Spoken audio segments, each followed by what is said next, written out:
Sir আমাকে ডেকেছেন? ও মিঠু, বসো। তোমার সঙ্গে আমার কথা আছে। বলুন। তোমার ব্যাপারটা আসলে ভেরি স্যাড। আমার কোনো সাহায্য লাগলে বলো। লাগলে বলবো স্যার। মিঠু, একটা কথা বলি। আমাদের মিডিয়াটা খুব ডেঞ্জারাস। তোমার বিষয়টা নিয়ে ভালো মন্দ নানা কিছু বলছে, লিখছে। এটা আসলে কারোর জন্যই ভালো নয়। তুমি একটা কাজ করো, টাকা পয়সা লাগলে আমার কাছ থেকে নাও, কিন্তু তুমি আর অফিসে এসো না। তুমি অন্তত 1 মাসের ছুটি নাও। আমরা না হয় সবাইকে বলবো she is no more with us. তা না হলে সারাক্ষণ নানা প্রশ্নের সম্মুখীন হতে হচ্ছে। সবাই বলছে মেয়েটা তো আপনার অফিসেই চাকরি করে। এই ধরনের কথা সবসময় শুনতে ভালো লাগে না। ঠিক আছে। রায়হান হত্যা মামলার চার্জশিট দাখিল। রায়হান হত্যা মামলার চার্জশিট গতকাল পুলিশ দাখিল করেছে। মামলায় মৃত্যুর স্বামী সাইফকে 1 নাম্বার ও মৃত্যুর ভাই টনিকে 2 নাম্বার আসামি করা হয়েছে। তবে ভাড়াটে ঘাতককে শনাক্ত গ্রেপ্তার করতে পুলিশ এখনো সক্ষম হয়নি।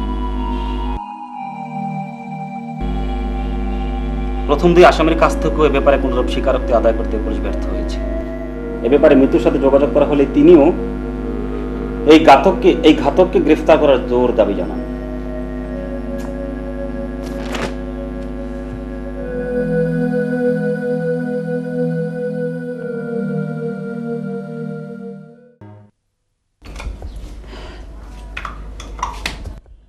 কাইসার, বলো।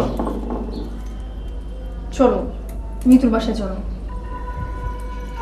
কেন? কেন মানে? আমার খুব খারাপ লাগছে। বিপদে বন্ধুর পরিচয়, মেয়েটাকে নিয়ে একা একা কি করছে না করছে। প্লিজ চলো, মিতুকে দেখে আসি। তুমি তো বাধা দিয়েছিলে।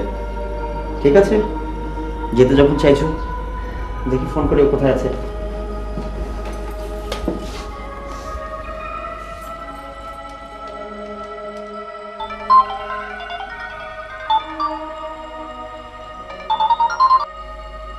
হ্যাঁ কাইসার, বলো। হ্যাঁ, তুমি কোথায় আছো? হ্যাঁ আমি বাসায়। আচ্ছা ঠিক আছে, আমরা তোমার বাসায় আসছি। ওকে আসো। ওকে, আসছি।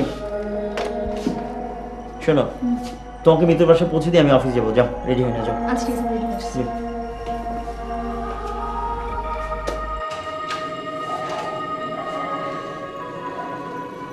কাইসার, গেটটা একটু লাগিয়ে দাও।